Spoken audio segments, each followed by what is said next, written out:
साल 1983 रो का एक एजेंट पाकिस्तान पहुंचता है,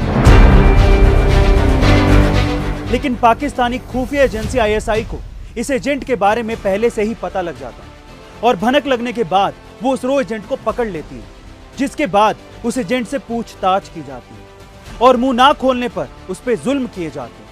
इतने टॉर्चर के बाद वो टूट जाता है, लेकिन फिर उसके बाद पाकिस्तानी एजेंट्स को जो वो बताता है उसे सुनने के बाद पाकिस्तानी एजेंट्स के होश उड़ जाते हैं।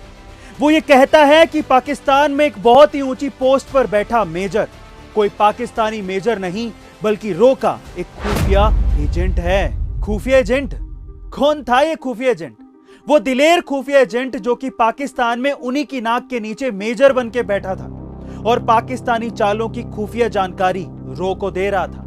क्या आप जानना चाहते हैं? तो चलिए आज मैं आपको बताता हूं। अभी हाल ही में सलमान खान ने अपनी आने वाली फिल्म में इसी रो के खुफिया एजेंट के किरदार को निभाने की बात कही है। उस किरदार का नाम है ब्लैक टाइगर। कौन था ये ब्लैक टाइगर? क्या है उसकी पूरी कहानी?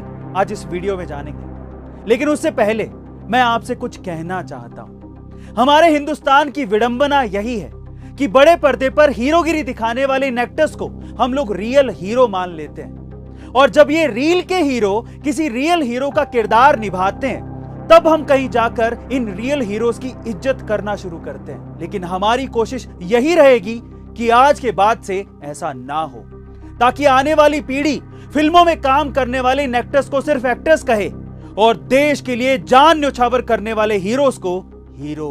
तो चलिए आज इस रियल हीरो ब्लैक टाइगर के बारे में जानते हैं। ब्लैक टाइगर का असली नाम रविंद्र कौशिक था और उनका जन्म राजस्थान के श्रीगंगानगर में हुआ था। मैं भी वहीं से ही हूं। उन्हें बचपन से ही थिएटर का बहुत शौक था और इसी शौक के कारण वो बड़े होकर एक थिएटर कलाकार भी बन गए थे। जब एक बार वो लखनऊ में थिएटर का एक प्रोग्राम कर रहे थे तब भारतीय खुफिया एजेंसी रो के अधिकारियों की नजर उन पर पड़ गई। रो के अधिकारियों को उनमें एक जासूस बनने की प्रतिभा नजर आई, इसीलिए उन्होंने रविंद्र से मिलकर उनके सामने जासूस बनकर पाकिस्तान जाने का प्रस्ताव रख दिया था, जिसे रविंद्र ने तुरंत स्वीकार कर लिया था, जिसके बाद रो ने उन्हें ट्रेनिंग देना शुरू कर दिया था। अब रविंद्र ने पाकिस्तान जाने से पहले दिल्ली में करीब 2 साल तक ट्रेनिंग ली। पाकिस्तान में किसी भी परेशानी से बचने के लिए उनको एक पाकिस्तानी की तरह बनाया गया। उन्हें उर्दू, इस्लाम और पाकिस्तान के बारे में पूरी जानकारी दी गई। ट्रेनिंग समाप्त होने के बाद महज 23 साल की उम्र में रविंद्र को पाकिस्तान भेज दिया गया और पाकिस्तान में उनका नाम बदलकर नवी अहमद शाकिर कर दिया गया। चूंकि रविंद्र श्रीगंगानगर के रहने वाले थे तो उन्हें पंजाबी बोलना अच्छे तरीके से आता था और पाकिस्तान के अधिकतर इलाके में पंजाबी ही बोली जाती है, तो इसीलिए उन्हें पाकिस्तान में ढलने में ज्यादा दिक्कत नहीं आई। पाकिस्तान पहुंचने के बाद रविंद्र ने पाकिस्तान की नागरिकता लेकर पढ़ाई के लिए यूनिवर्सिटी में दाखिला ले लिया, जहां से उन्होंने कानून में ग्रेजुएशन किया। पढ़ाई खत्म होने के बाद वो पाकिस्तानी सेना में भर्ती भी हो गए और प्रमोशन लेते लेते मेजर की रैंक तक पहुंच गए। इसी बीच उन्होंने वहां पर एक आर्मी अफसर की लड़की अमानत से शादी भी कर ली। रविंद्र ने 1979 से लेकर 1982 तक पाकिस्तानी सेना और सरकार से जुड़ी अहम जानकारियां भारत तक पहुंचाई। रो ने उनके काम से प्रभावित होकर उन्हें ब्लैक टाइगर के खिताब से नवाजा भी। जहां एक ओर उनके लिए सब कुछ अच्छा चल रहा था, वहीं दूसरी ओर एक बुरा वक्त उनका इंतजार कर रहा था और वो था 1983 का साल, जो ब्लैक टाइगर के लिए मनहूस साबित हुआ। अब 1983 में रविंद्र से मिलने रो ने एक एजेंट को पाकिस्तान भेजा था, लेकिन वो एजेंट पाकिस्तानी खुफिया एजेंसी के हत्थे चढ़ गया और लंबी यातना और पूछताछ के बाद उसने रविंद्र यानी कि ब्लैक टाइगर के बारे में सब कुछ बता दिया। अब पकड़े जाने के डर से रविंद्र ने भागने की कोशिश की, लेकिन रो उनकी वापसी में कोई मदद नहीं कर पाई, क्योंकि पाकिस्तानी खुफिया एजेंसी आईएसआई रो के इस प्लान के बारे में सब कुछ जान चुकी थी। रविंद्र को गिरफ्तार कर सियालकोट की जेल में डाल दिया गया। पूछताछ में लालच और फिर उसके बाद यात्रा तक देने के बाद भी रविंद्र ने भारत की कोई भी जानकारी देने से मना कर दिया।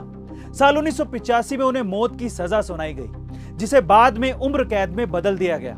मियां वाली जेल में 16 साल कैद काटने के बाद 2001 में उनकी मौत हो गई और भारत सरकार ने रविंद्र से जुड़े सभी रिकॉर्ड्स नष्ट कर दिए।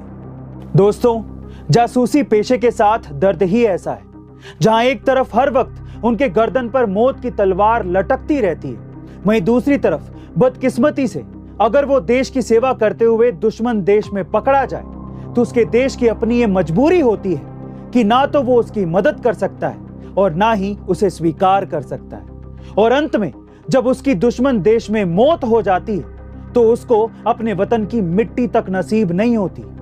लेकिन इन्हीं शहीदों की गुमनाम शहादत देश को बचाए हुए है और इन्हीं शहीदों के दम पर आज हम खुली हवा में सांस ले पा रहे हैं। पर ये गुमनाम बलिदानी भी ये जानते हैं कि देश के लिए कुर्बानी देनी कितनी जरूरी है, क्योंकि ये देश है तो हम हैं। अब आप सलमान खान की इस आने वाली फिल्म को देखते हुए ये जरूर सोचेगा कि कौन है असली ब्लैक टाइगर। और जब आप सलमान खान से ऊपर उठकर उस जाबाज रविंद्र के बारे में सोचने लगेंगे तो हम ये सोच लेंगे कि हमारी मुहिम कामयाब हुई। तो अब ये जरूर याद रखिएगा कि ब्लैक टाइगर कोई सलमान खान की आने वाली फिल्म नहीं है, बल्कि रविंद्र कौशिक के बलिदान का वीर चक्र है।